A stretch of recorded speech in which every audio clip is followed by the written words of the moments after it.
Okay, what is up, Arm Nation? Kamusta kayo? So, mabilis ang vlog lang to. Napakarami na naman ako nababasa na tanong, paano raw sumali? So, nabanggit ko na to sa mga ibang vlogs ko, pero ulitin ko lang. Tsaka, at least makagawa tayo ng specific video para dito. So, kung may magtatanong man, pwede nyo i-send yung link na to or i-share nyo sa kanila tong video to para alam nila kung paano sumali. So, sobrang basic lang kung paano sumali. Syempre, pag like kayo sa page natin, makikita nyo yung mga announcement namin kung kailan kami merong events. So, sabihin natin may event sa Laguna, magpo-post kami nun. Or may event sa Manila, magpo-post kami nun. So, paano sumali? Punta ka lang. Ganun lang kasimple. Kung gusto mo sumali, lahat welcome. Wala namang masyadong requirements. Kung meron man, registration fee lang yon. Kadalasang registration fee, mga less than 500 lang naman. So, mura lang. Kailangan mo lang talaga isumali. So, syempre, magtatanong, paano yung timbangan? Anong mga may height requirements ba? May weight requirements ba? Actually, walang height requirement pero merong weight categories. So, kahit anong weight mo, makakapasok ka. Kung sobrang gaan mo, pasok ka sa lightweight. Kung sobrang bigat mo, pasok ka sa heavyweight. So, meron tayong basic categories pero minsan umaapat, depende sa organizers. Pero, yung pinaka-basic na lagi nyo makikita is yung lightweight, middleweight, and heavyweight. So, 70 below ata ang lightweight, 71 to 86, to 85 middleweight, and then 86 above, yun yung heavyweight. So, yun yung basic. Pero, makikita nyo naman sa poster yon pag may nilabas kami kung ano yung mga categories. Minsan kasi nag-iiba yun. Depende rin sa magpapalaro. At yun lang mga expect nyo.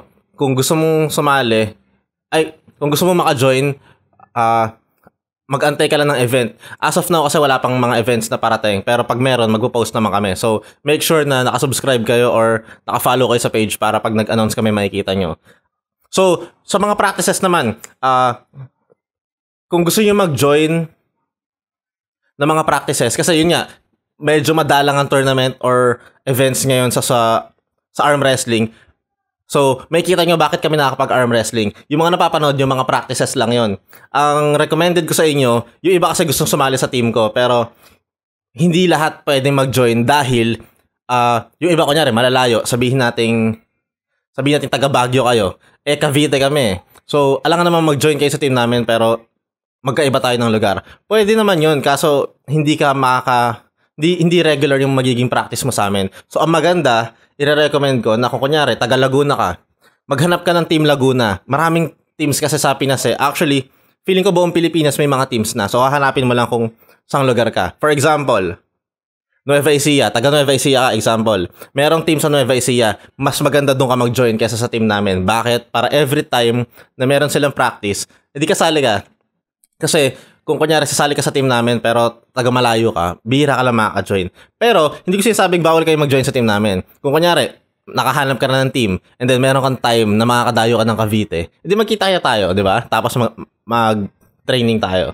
So, yun lang. Gusto ko lang kasi na palagi kayong makakapag-training kung sasali kayo sa sport. So, hanapin nyo kung saan area kayo and then hanap kayo ng team doon para makapag-join kayo doon. Everyone is welcome, guys. So, wala kayong dapat isipin. Kahit magaan o mabigat ka, pwede ka makapasok. So, yun lang. Yung mga tanong nyo, comment nyo na lang kasi mabilis ang video lang to para pag binakalimutan ako, sasagutin natin siya sa comments. So, yun lang. I-share nyo to sa mga gustong sumali at sa mga curious kung ano yung mga weight classes and sa may mga tanong, itanong nyo lang and then let's go. Yun. Mag-ingat kayo palagi. God bless. Let's go.